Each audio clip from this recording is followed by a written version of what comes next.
out for you. This is Storm Team 8. 6:43 as you wake up early on your Saturday morning. You've got the entire weekend ahead of you, especially if you have the weekend off.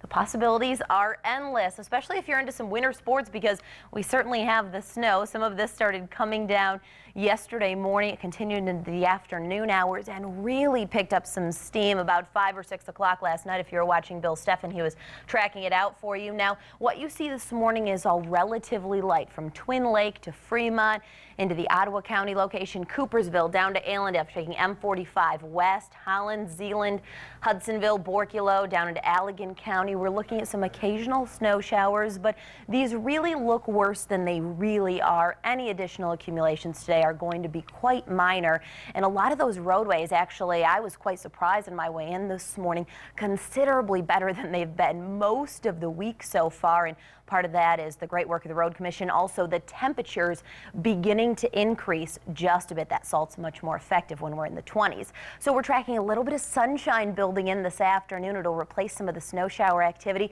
and a pretty nice weekend for winter sports. So if you have the time, dress appropriately as always, but skiers and snowboarders, this is the weekend for you. We get the next system moving in here tomorrow. Now, looks like right around sunset is a good time frame to break this down. Snow's going to try to push in. Then as temperatures warm slightly Sunday night, we're going to mix in a little bit of freezing rain and then eventually rain here by Monday morning. What that means is Sunday evening into early Monday is not going to be great travel weather, so you'll want to be watching us, especially tomorrow night as well as early Monday morning for the very latest on that. And it just turns plain old sloppy here Monday night and Tuesday as we bring in some rain and also start to melt some of that snow. In the near term, though, I was talking about those temperatures in the 20s helping out the road situation. 22 in Grand Rapids this morning, 24 in Ionia. Still a few teens showing up from Greenville south to Battle Creek and some points in between.